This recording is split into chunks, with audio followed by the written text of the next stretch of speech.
What do you think is essential to keeping cast and crew around on, either kind of project, but, especially the shoestring budgets? I would say there's a lot to be said about culture. And I think you'll get that too, right? It's long hours. Like making movies it's long. We had a few 14-hour days on both projects, and Bleed American specifically. I mean, that was one of the hottest summers we had filmed in, at that point, 6 years that we had been filming out there. It was 98, 99, full humidity, and no AC. We were just kind of hanging out. So it's not the most pleasant circumstance. And so I think, to me, what I've realized even early with my smaller projects was it's all about culture. Like and that's a term thrown around a lot, but it really is. I think people need to have to want to be there, right? They need to want to be a part of what you're creating. And trying to keep ego out, right? I think that's another big piece, because that's like bad apple that'll ruin everything. So to me, it was that if I could paint the perfect formula, it's get people who have a shared vision for what you're trying to achieve, and then just find ways to give people the ability to be an artist, right? If I might be the director, I learned that I need to delegate as much as possible. And so I want the people who, again, want to chase their own vision for things within the details. So, I think that was the big lesson. Find a way to make it fun. Ultimately, why are you doing it if it's not, right? Before we move on, I wanted to quickly go over some of the ways that you can support me. The easiest way is subscribing to my channel and watching my latest videos. I've also started a membership program that gives you early access to videos before they go live. It starts at just $3 a month on YouTube and Patreon. And if memberships aren't your thing, you can buy individual posts directly on Patreon without the membership fee. My feature film Cashing Out is available to watch on major platforms like Amazon and Apple TV, and you can even watch for free on platforms like Tubi, Plex, and YouTube. If you want to support directly, there's a pay what you want option on my own OTT platform that starts at just $2. And if you do watch the film, it would mean the world to me to leave a review on IMDb, Letterboxd, or your favorite platform. Lastly, if you're interested in my future film projects, you can sign up for my email list. I have some exciting new films that I can't wait to share with you all. All of these items will be linked in the description below. Thank you so much for the support. Now let's get back to the show. With the crew, they basically the vast majority of them came out of my workshop that I did. So I was doing a free film workshop out of the back of Shatterglass Studios in Champaign on Neal Street for since about 2016. And so by the time we were getting into the film, I probably had about 13 to 15 people who were in that workshop who, through the workshop, had also worked on other feature films. Several of us worked on, there was a Netflix documentary, Rising Phoenix, that came through. A bunch of them had worked on my physics series. We worked on those Night Dreamer music videos. So we had kind of started to develop as a crew. And in the workshop, we go through a lot of the problem solving of film sets, how to light for night, how to, what the lenses are doing, like how to pull focus, all these kinds of things, setting up C-stands, understanding that whole world, working as a crew. And so I think that was really helpful because we did have a bit more of a common language. The issue with our film is that it is largely at night, and I worked on films that were overnights, and that's a really, really hard thing to do because it just breaks you down just physically and mentally and emotionally. To put pretty much a totally green crew into something like that is tough, Hey, that's really smart. It's kind of like you're taking training. You got the on-the-job training. That was one of the problems I had with my film, is I was working with a lot of people who necessarily hadn't been in that kind of situation. So, they're not really sure what to do. So I'm sure, with them having that experience, they were able to be a lot more proactive. So everybody take note. That's a good note right there.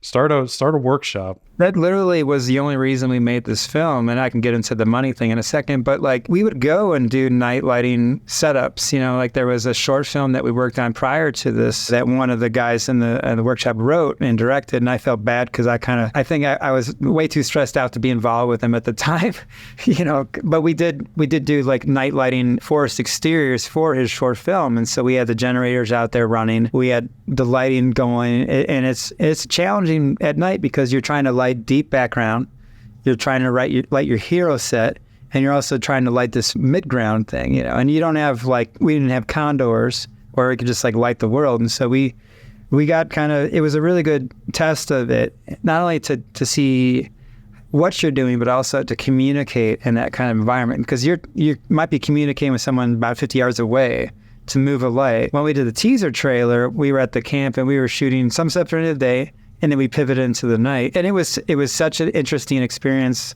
for the teaser trailer to really get the sense of like what I'd been talking to them about before. When I worked in a film called Slice. It's mainly nights. It's a horror film that was in Joliet a couple years back. That broke me, It was like, I don't want to do this at all. Like, hell no, this sucks. It's hard, I'm getting yelled at by some guy. I'm trying to light this road and they keep yelling at me about how the light's in the wrong direction, all that kind of stuff. Because you don't know yet, like, what you're doing 50 yards down the road. And, communication can be, it gets really frustrating. And that first time when we did the teaser trailer was funny because some people like just never came back to the workshop after that. They're like, nope. But or they would bring the light out to where I wanted them to position it, but they didn't bring the stinger with it. So then they had to go back for the stinger, and then they go do it again, And so I think we shot that in a day and a half. So for the teaser trailer, and so the second half a day was at night, and already there were lessons that we took from that first one. So like, all right, I'm bringing two stingers to light with a bag, and I always John always likes the balance stuff, so have that on. So I think it was really interesting for us to all to learn through the problem solving, or learn through the failure. It wasn't failure; it was just learning through the trials, I guess. How did you pull your main cast together? Kind of the core characters came out of the BFA in acting program at University of Illinois. So to go back to Texas Chainsaw Massacre, there was this instructor at U of I, Aaron Munoz. He played Barb's dad in season 2 of Stranger Things. And so I went to go talk to him because I was like, oh, this is cool. This guy was in Atlanta for a long time. He worked on Stranger Things. I'm just kind of curious to hear his story. And then I did a short film with him. But then I talked to him about kind of the film, what I wanted to do with it. Who would you recommend from your class, or your students? And so he had a lot of really good ideas for these people would be great. I kind of described the characters I wanted, and oh yeah, this person, that person, that kind of thing. Because the way the story was set, the story takes place at the end of summer camp. A lot of these other slasher movies, they always take place at the beginning of camp, where no one knows each other. They don't have that shared sense of history. Everybody's trying to hook up or whatever. And I'm like, I don't want to make that film. I want to make a film about friends who are trying to save each other's life. And so to put it at the end of the camp, they have this whole summer together where they're like tired of each other. They're annoyed with each other. They have these shared histories. So there should be some chemistry. So to have people who are friends in real life who have been through 4 years of college together in this acting program, I knew that there was going to be some chemistry there. And then for other actors that I liked in the local scene that I already worked with, I kind of wrote characters to who those people were as people. Because again, I think it's like the biggest thing to me is like authenticity of somebody.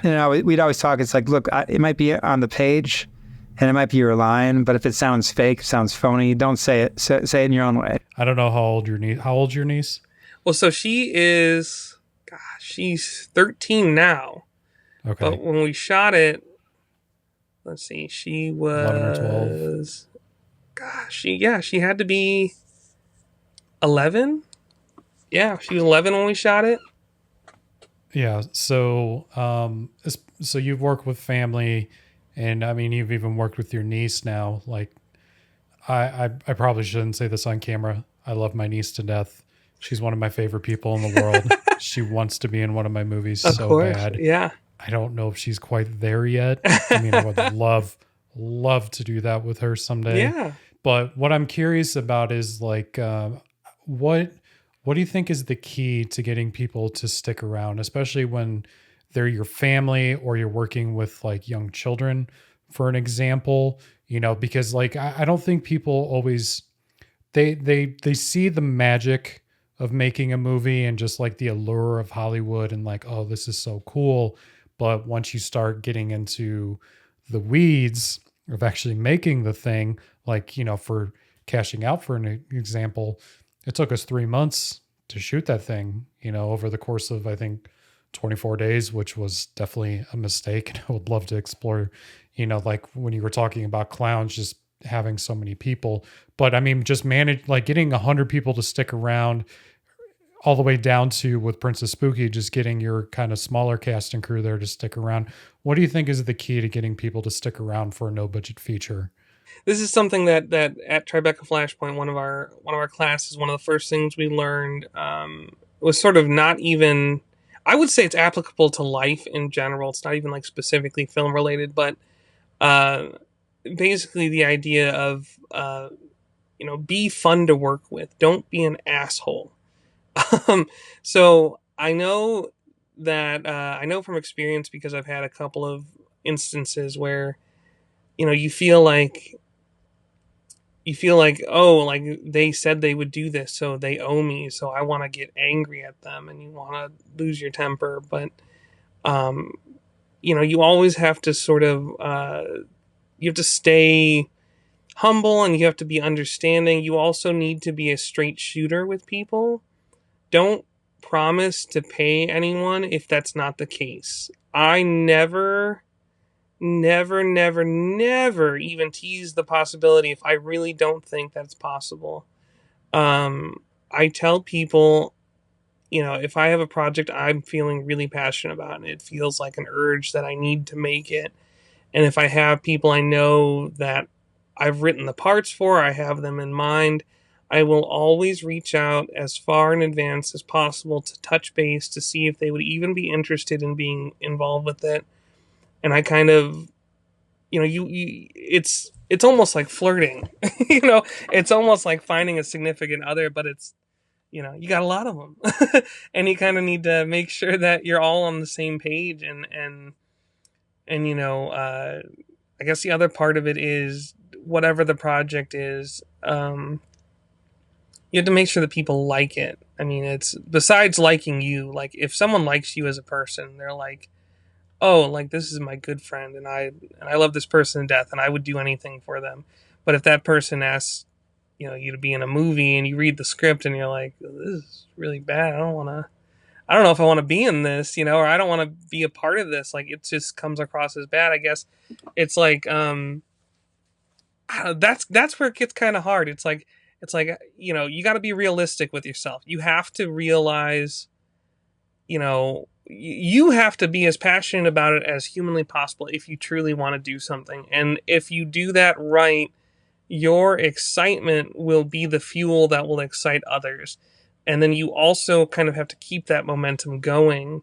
And it's such a hard thing to like explain properly, because you don't understand it until you actually do it.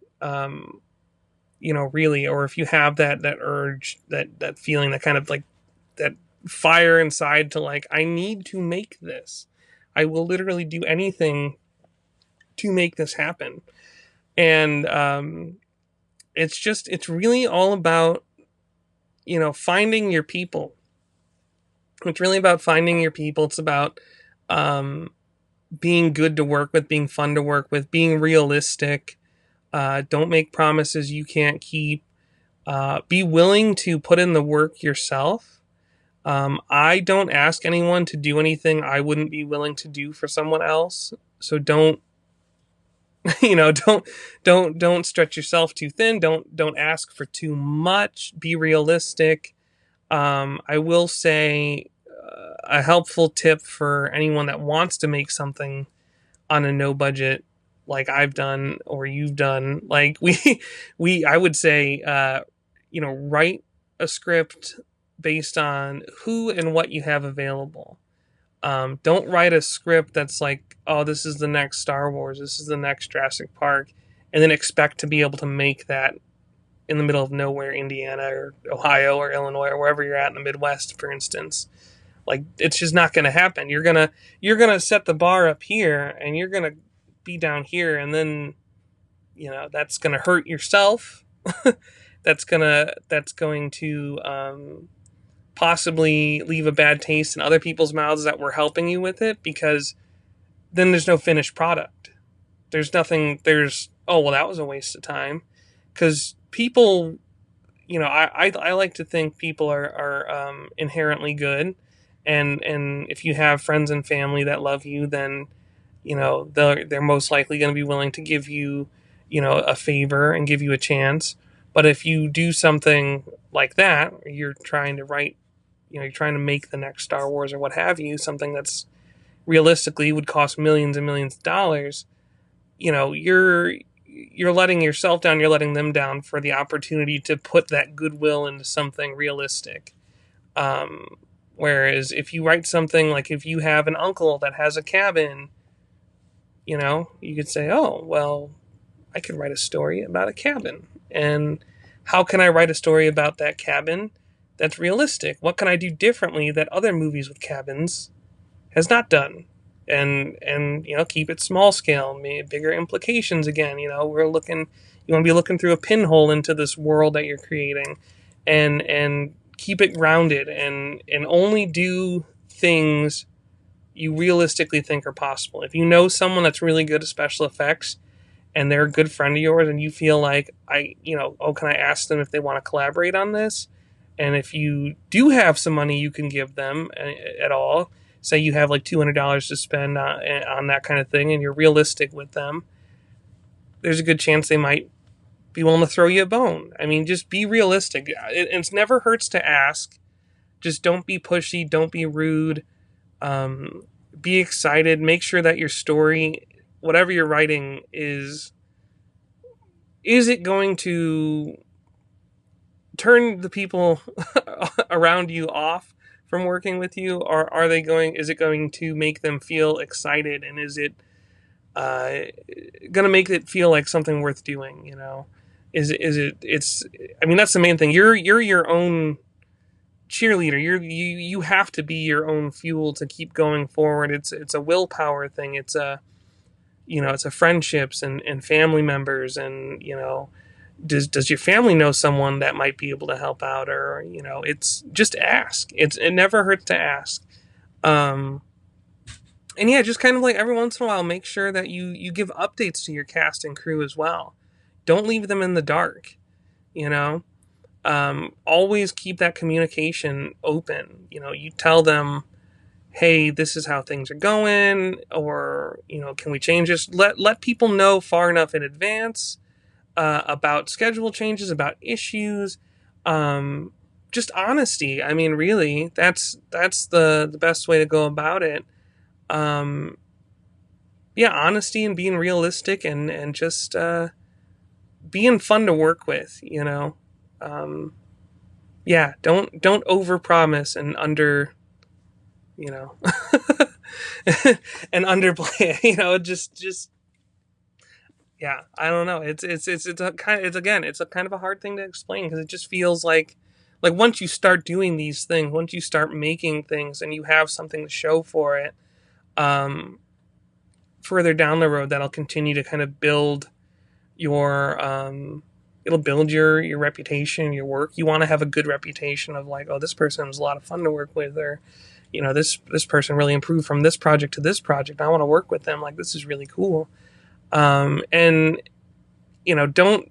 leave people in the dust, I would say, either, as far as like people you collaborate with. Like, always know that like if someone's doing something for you for like free or for a little money, because you're both down here and you're trying to climb that ladder, be willing to lend other people a hand. Don't just ride that elevator up with other people and not reach down and help someone else out. Don't think you're too good to help out your friends with their stuff if they've helped with your stuff. It's always got to be that kind of thing. Like, one of my favorite things about the newest film was I needed someone who was an animator for this dream sequence, this like nightmare sequence in Princess Spooky. And my initial idea was stop motion. And I'm a huge stop motion fan. I love stop motion animation. It's probably my favorite animation style in all of the styles that I've ever seen. I'll also explain. It's just my favorite. And I wanted something like that. And I know stop motion can be really time consuming. And I have a friend that does stop motion, but she was busy on her own short, and I didn't want to interrupt that process. She was kind of like deep in that. And I had helped her write the screenplay for that, like just format it and everything, really, and kind of brainstorm how to keep that simple enough for her to do. And so I kind of was like, well, I'd still like to do stop motion, but I got to find a different way to go about it. And by chance, one of the Indiana Filmmakers Facebook groups that you and I are both a part of, this guy Dan Dillard, who was teaching himself computer animation, had shown a couple of different like test shorts that he had done for his own original character. He's writing in fact, he just released a book for it called Mortimer Grimm. And I saw his animation for this character, and I thought, wow, that's really cool. It's kind of eerie and spooky, and made me think of kind of the movie Monster House, but also kind of Coraline, but it was, CGI.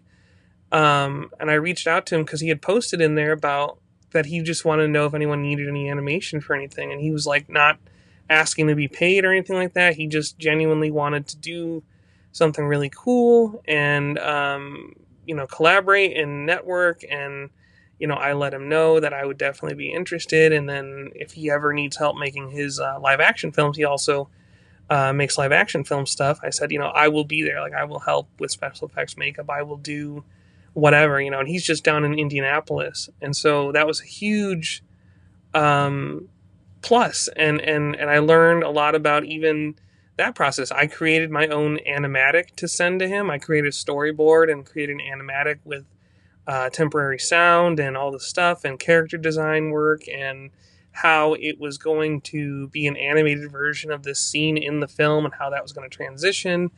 And just having that open communication with him was awesome, because then there came a point in the production where his animated sequence was done for this scene, and it's beautiful. I love it. It's fantastic, and it has that feeling of stop motion, even though it's CGI. And there's sequences in the film where the cooling towers are there. They're in the background of a couple of different scenes, and then there's the main image that was the thing that kind of triggered the whole storyline, was Princess Spooky looking out, and there's the cooling towers. And that hill is across the street from my house, actually, and then that looks over this roadway, and there's just this perfect gap in the trees over here where I was like, that's where the cooling towers will go. So I shot all the footage before, before all the stuff got put in or whatever. And so I had all the raw footage, and I had a friend that was going to do the towers for it. And actually, Tré Manchester had done the initial test footage. He did a single tower to see like, oh, something like this, and he kind of did it. It was like perfect. It was like that was during our like test shoot of stuff that I had done, and it made me push further to actually get the film off the ground. And he was going to do the towers entirely for all the short little bits where they're there. But then he had something come up, and his life situation changed, so he was unavailable. Another friend stepped up, and he was going to take care of it, but he was having trouble with it, or he didn't have time for it anymore. And so I reached out to Dan, who had done the animation for the nightmare sequence, and he's like, oh yeah, that's no problem. That's really easy. I can get that to you in like a day. And literally like in like 2 days time, like I sent him all the footage. I was like, and then I had like little templates about like, I'm thinking over here in this scene over here, and then over here, blah, blah, and have some like, the steam coming up. And he just knocked it out of the park. He even added like little blinking lights on the side of the towers, and just amazing, just networking. And again, that kind of, he was also someone that's into the same genre of films I am. He loves the horror stuff and the spooky things, and it just kind of fell into place. So again, it just comes into, honesty, and being straightforward with people, and not being afraid to ask. And that's kind of the way that I've navigated a lot of what I've done, is just, I will help anyone that's helped me and make sure that that's fully understood.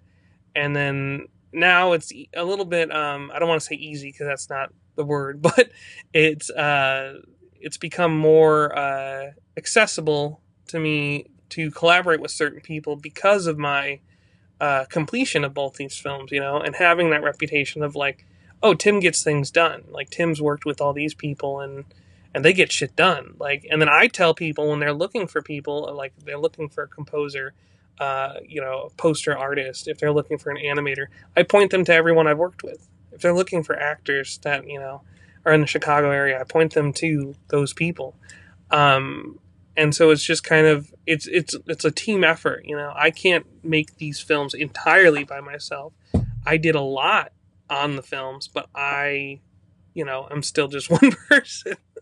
So, and my girlfriend was even, gracious enough to put in the time to be in the film as well. She plays the older sister character, and that was a special experience for her and I, in our relationship in general too, because it was just like that sort of collaboration in a different way.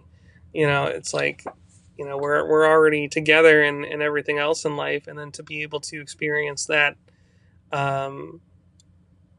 that different kind of working together, it was really special. You know, there's a lot of, everyone butts heads on a film set, but it was like this time this film set felt a lot.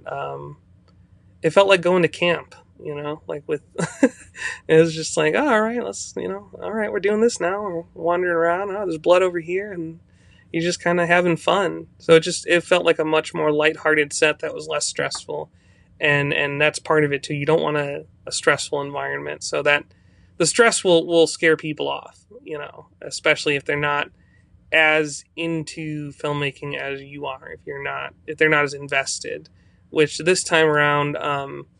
Everyone in the film was like actually people that wanted to be involved with like film stuff. Like I said, my dad, he always was interested in entertainment. He used to dress up as a clown for kids' parties. He used to do magic. He was a magician. He used to dress up as Bozo the Clown and do magic for like my cousins' like birthday parties and stuff. Santa Claus, all this kind of thing. So he was kind of used to hamming it up. So it was really easy for him to kind of like jump in and be this kind of almost mad scientist like. And, everyone else in the film, we had Dave Inez, who was in Public Enemies, in a scene with Christian Bale. He's actually like one of the reporters that asks him a question on like the staircase in one scene. Dave's very serious. You know, he's a radio DJ. He's also a referee for some local wrestling federation things. He's a madman. You know, you got to get those crazy people in your films. And he's also a family friend. He's known my parents for 30 plus years. He used to work in public broadcast television. So I mean, these are people that are professionals that I worked with on this. My friend Jake that plays one of the hazmat guys, I went to film school with him. Super talented actor, writer, comedian.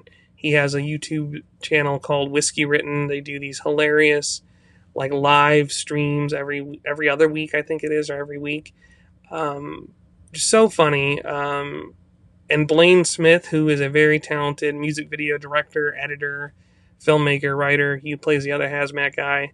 These are serious people, so I was very lucky to have them on board. And again, being honest with them, just, hey, if you need any help with your projects, I'm there. Like you can count on me. like I owe you my soul. You like you came out here and you let me get you into these weird scenes, and you're hot and sweaty and uncomfortable. You're in these hazmat suits, and I just want to make something crazy and have fun while doing it. And if this is the kind of thing that you're interested in, like, find those people because they exist. If you found this video helpful, I would greatly appreciate it if you would subscribe to my channel. I also have a couple other interviews with filmmakers that you may find extremely helpful. Thanks again for watching, and I'll see you on the next one.